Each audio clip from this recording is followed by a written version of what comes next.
আসসালামু আলাইকুম ভিউয়ার্স, শেখবাড়ি রান্নাবান্না আপনাদের স্বাগত জানাই। কেমন আছেন সবাই? আশা করি ভালো আছেন। আজকে আপনাদের জন্য নিয়ে এসেছি একটি নতুন পেঁয়াজি রেসিপি। তো পেঁয়াজি তো অনেকভাবে খেয়েছেন, ছোলার ডাল আর ডিম দিয়ে এইভাবে পেঁয়াজি ট্রাই করে দেখবেন, অনেক ভালো লাগবে। তো চলুন রেসিপিটি শুরু করা যাক। তো এখানে একটি পাত্রে আমি পেঁয়াজ 3টে মিডিয়াম সাইজের পেঁয়াজ কেটে নিয়েছি। এখন এখানে আমি ভিজিয়ে রাখা ছোলার ডাল দিয়ে দিচ্ছি।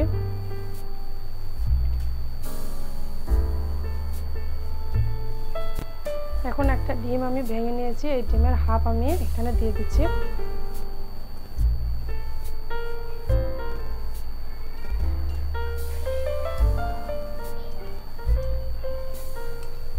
ডিমের হাফটা আমি দিয়ে দিলাম। এখানে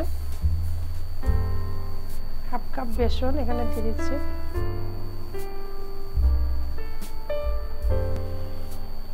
দিচ্ছি 1 চামচ হলুদ গুঁড়ো, আদা রসুন বাটা দিয়ে দিচ্ছি, আর দিচ্ছি 4টে মিডিয়াম সাইজের কাঁচা লঙ্কা কুচি করে নিয়েছি, এখানে দিয়ে দিচ্ছি। দিচ্ছি পরিমাণ মতো লবণ। এখন সবগুলিকে ভালোভাবে মেখে নিচ্ছি।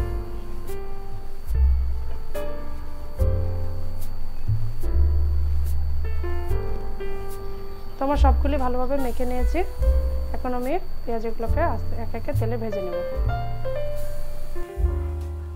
তো কড়াইটি আমার গরম হয়েছে, এখন আমি এখানে দিয়ে দিচ্ছি সাদা তেল।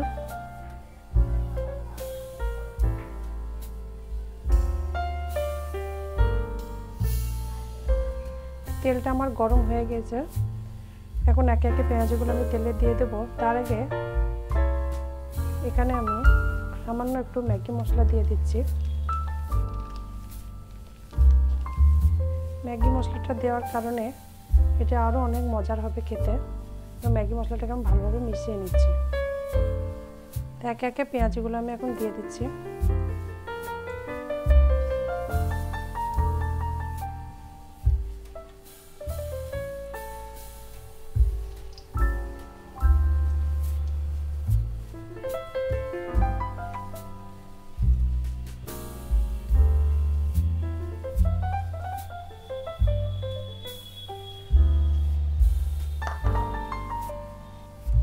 এই পিঠটা আমার ভাজা হয়ে গেছে, এখন একে একে আমি সবগুলো উল্টে দিচ্ছি।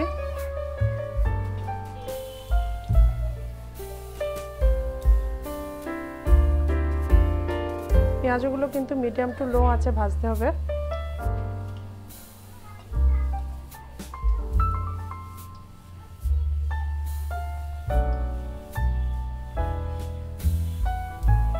তো উল্টে পাল্টে এভাবে আমি লাল লাল করে পেঁয়াজগুলো ভেজে নিয়েছি। এখন সব আমি তুলে নিচ্ছি।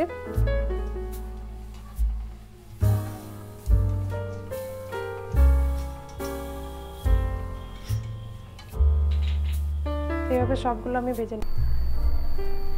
তো এইভাবে পেঁয়াজিটা বাড়িতে ট্রাই করে অবশ্যই দেখবেন। এটি চায়ের সঙ্গে, মুড়ির সঙ্গে কিংবা সসের সঙ্গে অসম্ভব মজার লাগে। তো আমার রেসিপিটি যদি ভালো লেগে থাকে তো কমেন্ট করে জানাবেন, আর আমার চ্যানেলটিকে লাইক, শেয়ার, সাবস্ক্রাইব করে দেবেন। আজকের মতন বিদায় নিচ্ছি, দেখা হবে নতুন কোনো রেসিপি নিয়ে। তো সবাই ভালো থাকবেন, সুস্থ থাকবেন। আল্লাহ হাফেজ।